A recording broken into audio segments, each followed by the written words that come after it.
right in saying that, I mean, they looked through hundreds of people to play Amy.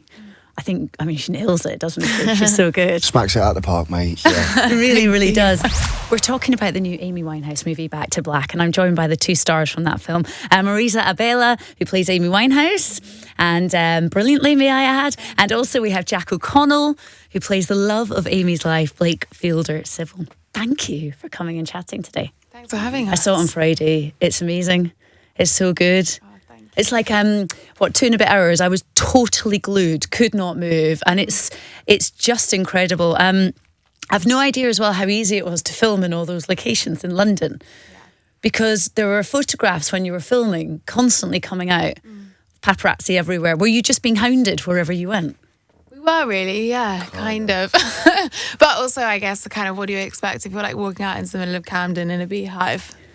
You know, like it's like there's no sort of secret about what it is that you're doing. But I think once there was like a sort of smell of it, it just like kept every day. But I think Camden is such an important part of our film. I'm really glad we didn't do it in a studio. And although that was really intense, I think now it really pays off in the film. Camden is like, I think, one of the most important characters in our film. Mm-hmm. For you two to be doing a movie in London, was that quite nice? Because, you know, usually I imagine you're in different locations around the world. Oh, it was idyllic, yeah. It was, yeah. Own bed every night. Yeah. You know, all the local haunts that you know.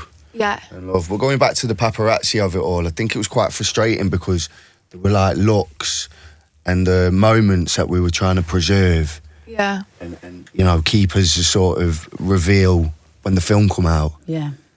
And these bloody paps just snapping away.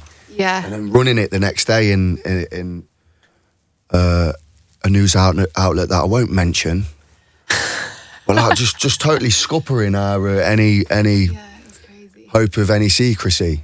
Yeah. Do you know what I mean? I do. But they've every right to be there. There's nothing we can say. Yeah, you know, you're on like main streets and stuff. But it's also mental because a lot of those scenes when we're filming outside are scenes that Amy is having to deal with the paparazzi. So sometimes it was difficult to sort of figure out who were ours and who were real.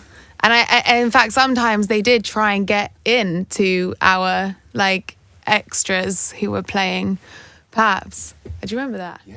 At one point, and Jack was like, "Who are you?" But it was amazing because when all these pictures were coming out, there's a lot of controversy over this film and what people were thinking of it. And the thing is, I think in the film, you might have preconceived ideas of Amy and of Blake, but I think the film could change that for a lot of people. I mean, do you think people's opinions of Blake might change after seeing this movie?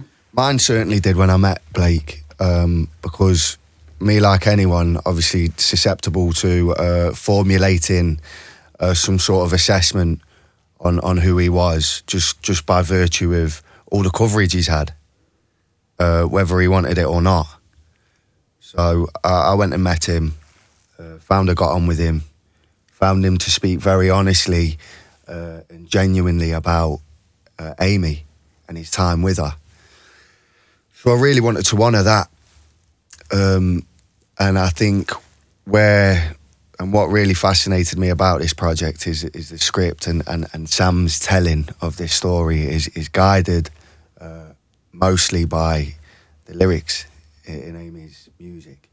You know, that kind of allows us a sort of way into what Amy must have been going through and her perspective. So, you know, Blake's this version of Blake that we see in the movie is essentially through Amy's eyes, as we're being guided by the words on the page. Do you know, I listened to the words more deeply after watching the film as well, and you suddenly realise every song is about their relationship as well. And what did you learn about Amy that you didn't know before? I mean, so much about who she was, how she might react to different situations, like when she might tick and when she would be happy. And, you know, I think for me it was really important to show her in that, like, you know, like go back to Amy the girl and then Amy the woman, Amy the girl in love. And like, I think we have this music now because she was, you know, fearless enough to love incredibly deeply. And whatever it is that we might think about that relationship, you know, there's probably an objective truth somewhere about that. But for them at the time, subjectively, you know, they were in love, and it was just so intense, as we can see from an album like Back to Black. You know, you can't write an album like that changes the world and changes how people feel every time they listen to it if it's not based off of intense, raw emotion. So, you know, I think we just really wanted to uncover again the fact that we fell in love with this girl because she was, you know, she came on the scene, she's a riot. You know, I really wanted to bring that back. Am I right in saying that, I mean, they looked through hundreds of people to play Amy.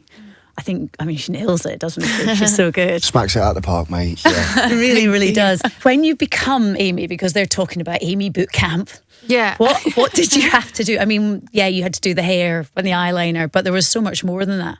Oh, yeah, definitely. I mean, in fact, that stuff was like definitely came last. You know, when I was auditioning, I didn't want to go in with like any hair or makeup. I just, well, not like bald, but no nod to Amy in my hair and makeup, because I really didn't want to feel like I was tricking anyone into giving me this part, that like, you know, if I looked a certain way that I might look like her. I wanted them to see her through my eyes, you know, and like the way that I felt about the other people that I was in the room with. And I think that's kind of, for me, that was the most important side of the work, was her essence and her strength as well as her vulnerability. But, you know, yeah, there was a kind of boot camp, I guess, in the learning to sing like her and move like her and talk like her. Yeah. But from my understanding, you had to actually learn to sing. It wasn't just learning to sing like her, or were you a singer already? I was not a singer already. So hard. No, yeah. You sing? Me? Yeah. No. I've had singing lessons and I can't sing. Of them. Oh yeah. In the right pub. St. Patrick's Day. Yeah. Sing as good as anyone, to my mind, but no. I think what a monstrous undertaking from Marisa here. I was there, man. Every step of the way, it was breathtaking. Yeah. Oh. What was the hardest thing to get right? Oh, so much. I think for me, the most important thing was just getting like a sort of general feeling, and that's the hardest thing because you can't put a you can't. It's not tangible. But in terms of the tangible stuff, I think probably the singing was the hardest thing. Yeah. I the movement was one thing. You know, I went to drama school. I'd been like a giraffe. So I'd kind of learned how to like mimic movements. But singing was tricky. From the film and the whole experience, what is your takeaway, and what do you think the viewer who comes to watch it will take away? I was really buzzing with how there was a real conscious effort to make it as authentic as possible and true to the time, which is like, I'm old enough to have been like coming of age during this time. Started going out drinking and sort of culture, the bands that were massive, the music that was massive, and Amy being very much an iconic part of that. There was this collective effort to nail that. And that was the clothing, the locations we used, the music we used. I'm really proud of ourselves for doing it. Did it? I mean, it was brilliant. So good. Honestly, you were both great. Well, look, good luck with everything. Thank you so much for chatting to us today. It comes out April 12th and it's a really great film. So thank you. Cheers, me dear. Nice.